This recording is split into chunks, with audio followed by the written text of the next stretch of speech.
Good morning, Pilipinas, Luzon, Visayas, at Mindanao. Breaking news, ka-coffee! May inilabas po na executive order si Pangulong Ferdinand Bongbong Marcos kung saan nire-reorganize niya po yung National Security Council. At ang masaklap, tinanggal si Sara Duterte. Ibig sabihin, hindi na siya bahagi ng National Security Council, which is dapat matagal nang ginawa. Kasi di ba, pagbantaan nga yung buhay mo Sabi ng National Security Council noon, sabi ni Anyo, yung ginawa ni Sara na pagbabanta na tsutsugin niya si Presidente, bantayan sa seguridad ng bansa. Di ba?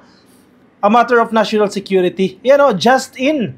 Mula sa Inquirer.net, kaya mga DDS ngayon, umiiyak na naman. At galit na galit daw ang administrasyon kay Sara.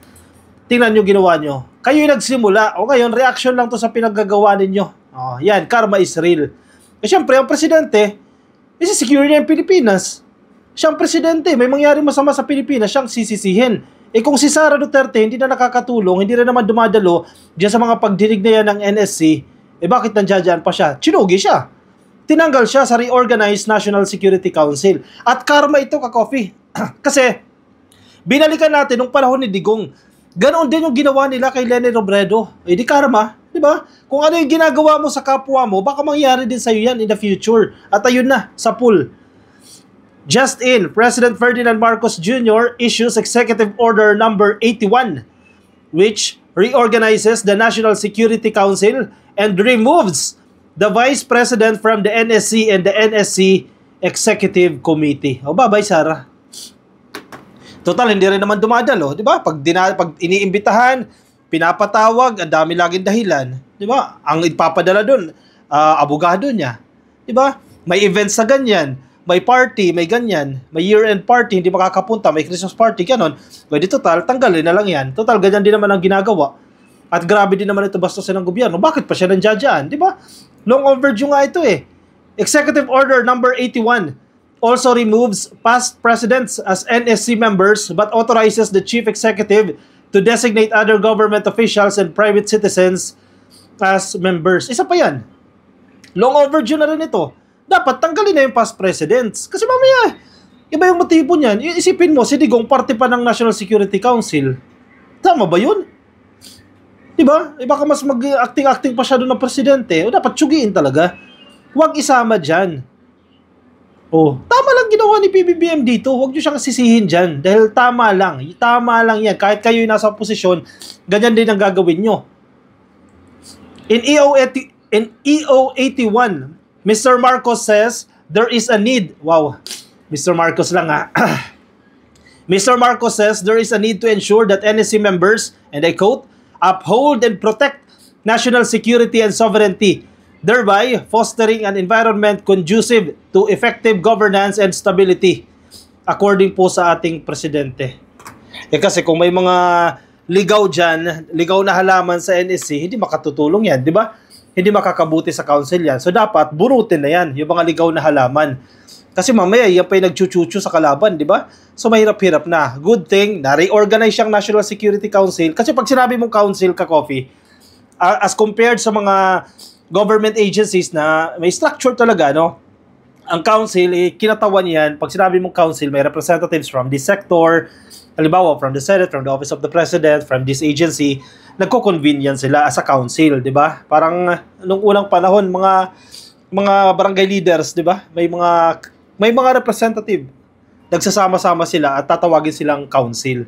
Kaya yan ang National Security Council. Sige, pag-usapan natin yan, ka-coffee, at basahin natin itong Executive Order number 81 na yan. At balikan din natin yung ginawa ni Digong nung panahon niya kay Leni Robredo. Dahil karma ito Tingnan natin dito, karma ito Excuse me.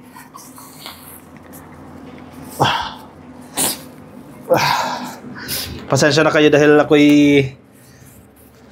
madalas sipunin. Hindi ko alam kung bakit. Dahil sa aircon siguro hindi tayo sanay.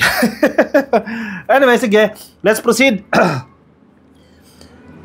Executive number 81. Ito po ay nilagdaan. Ngayon lang ito lumabas ito po ay nilagdaan noong December 30. Pero ngayon lang po ito nilabas sa media. December 30, 2024. So last year pa ito, ka-coffee. At ang lumagda po nito by the President, by the authority of the President, si Executive Secretary Lucas Bersamin. Sige.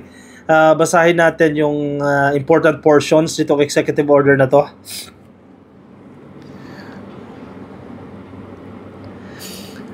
Reorganizing the National Security Council.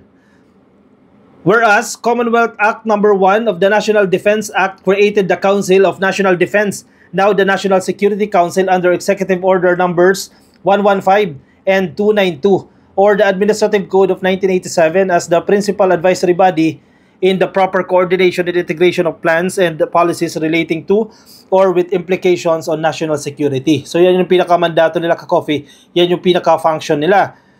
At present, bago lumabas itong executive order na ito, ang NSC po ay binubuo po yan ng presidente na siyang tumatayo pong chairperson. At meron po siyang 26 officials from various offices of the executive and legislative branches as members. No? So kung titingnan ninyo yung organizational structure, ang presidente po tumatayo bilang chairperson, tapos sa baba niya, meron pong 26 na mga official po mula sa iba't ibang sakay ng gobyerno, kabilang na po ang executive, mga kalihim ka-coffee, hindi naman lahat, pili lang po yan, and the legislative, mga mambabatas, parte po sila, yan po yung kanilang organizational structure, bago po binago yan. Pero, alinsunod po sa Section 17, Article 7 of the Constitution, vest in the President the power of control over all executive departments, bureaus, and offices, and mandate to ensure the faithful execution of laws. Now, therefore, I, Ferdinand R. Marcos Jr., President of the Philippines, by virtue of the powers vested in me by the Constitution and existing laws, do hereby order. Ito na po yung sinasabi niya. The NSC, o National Security Council, is hereby reorganized and shall now be composed of the following. Ilan to ka-coffee? Bilangan niya natin to. Ang presidente po ang tatayong chairperson, at ang mga miyembro po ay ito, isa-isahin natin ka-coffee. Ang Senate President, Speaker of the House of Representatives, hindi tao pinag-uusapan dito ka-coffee, kundi posisyon. Kung matanggal yung tao na yan, automatic kung sino papalit sa kanya, siya magiging miyembro. I hope naiintindihan ninyo ka-coffee, no? Ang posisyon po, ulit, ang presidente po ang tumatayong chairperson, at ito po yung kanyang mga miyembro, no? Senate President, Speaker of the House, Senate President pro tempore, 3 deputy speakers to be designated by the speaker. O, ilan yan, ka-coffee? 3 plus 3, 6 na. Majority floor leader of the Senate, 7. Majority floor leader of the House, 8. Minority floor leader of the Senate, 9. Minority floor leader of the House, 10. Chairperson ng Senate Committee on Foreign Relations, Chairperson ng Senate Committee on National Defense and Security, Peace, Unification, and Reconciliation, 12. Chairperson ng Senate Committee on Public Order and Dangerous Drugs. So, si Bato yan, Kasama pa rin si Bato.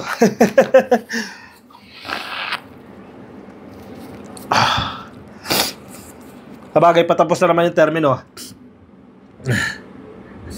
Chairperson ng House Committee on Foreign Affairs, Chairperson ng House Committee on National Defense and Security, Chairperson po ng House Committee on Public Order and Safety, ang Executive Secretary, ang National Security Advisor, ang Secretary po ng Department of Foreign Affairs, ng DOJ, Department of National Defense, Department of the Interior and Local Government, Department of Labor and Employment, ang Chief Presidential Legal Counsel, ang Secretary po ng Presidential Communications Office, ang Head ng Presidential Legislative Liaison Office, and such other government officials and private citizens as the President may appoint or designate from time to time. O, nabilang nyo ka-coffee kung ilan yan. Di ko rin nabilang, no? Sige, bilangan niya natin. 1, 2, 3, 6, 7, 8, 9, 10, 11, 12, 13, 14, 15, 16, 17, 18, 19, 20, 21, 22, 23, 24, 25, 26. 26 din, ka-coffee. Same din.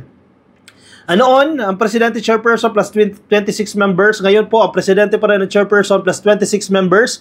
And yung mga private individual na i-appoint po ng ating Presidente, government official and private citizen as the President may appoint. Depende po kung may gusto siyang idagdag ang ating Presidente dyan. Ito po, ang Executive Committee na kumbaga sila ang tututok dito ka-coffee ng NSC ay nare-organize din po yan at natanggal na rin po si Sara Duterte dyan.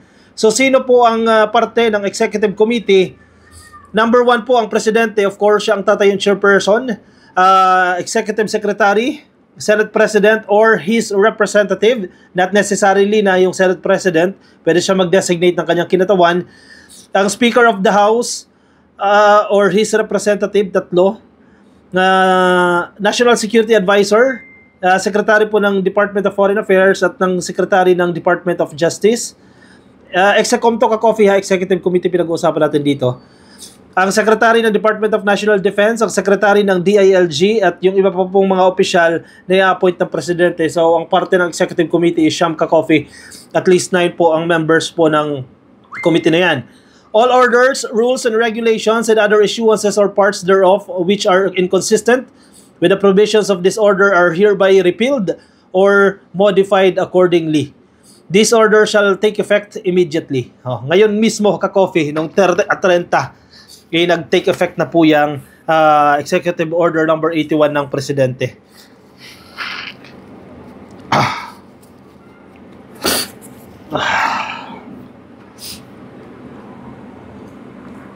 Kung inyong matatandaan ka-coffee, last month, isa din po sa naging maingay dito si Sara Duterte kasi bakit hindi daw po siya sinasama sa mga meeting. At gusto niya, lahat ng minutes of meeting ng National Security Council, since member daw po siya, ay ibigay daw po sa kanya. Wow.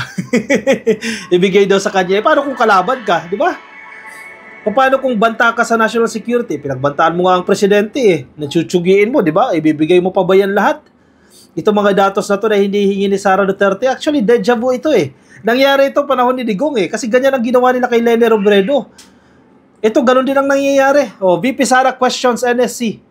Nasa balita ng Palawan News, no? VP Sara questions NSC demands meeting notes o minutes of meetings. Nakita rin po natin itong balita nito sa Rappler. Vice President Sara Duterte has asked the National Security Council to provide her with notarized copies of the minutes of its meetings and an explanation within 24 hours. Hala, grabe si Mama. As to why she, as the Vice President, is not a member of the Council, or why, if she is a member, she has not been invited to the Council's meetings. Bakit ka nga iimbitahin? At ito ang masaklap ka-coffee, ha? Meron siyang sinasabi dyan na, sito, Duterte stated that she could not recall receiving a single notice of meeting from the Council since June 30, 2022. And again, requested copies of the notarized minutes of meetings. Imaginein mo, June 30, 2022, pagkaupo nila ka-coffee, hindi siya nakatanggap ng kahit na anong notice of meeting. Hindi ka man lang magtataka. 2022, 23, 24, o 25 na ngayon. More than 3 years na, more than 2 years na ka-coffee, hindi ka nakakatanggap, hindi ka nagtataka. O sana nag-reach out ka, di ba? June, July, August pa lang, kung alam mo yung trabaho mo, na parte ka pala, ex-officio member ka pala ng National Security Council, hindi sana, July pa lang, sumulat ka na kay sa NSC, bakit hindi ako nakakatanggap ng notice of meeting? Di ba? Bakit kayo ka lang magsasalita? 2 months, 2 years mahigit na ang nakalipas. Ano yan? Ibig sabihin, hindi niya siguro alam na parte siya. Di ba? Kung may kasalanan yung NSC, hindi siya iniimbita, at least nalaman agad, na-address agad yan. O bakit hindi niyo iniimbita si Sara Duterte?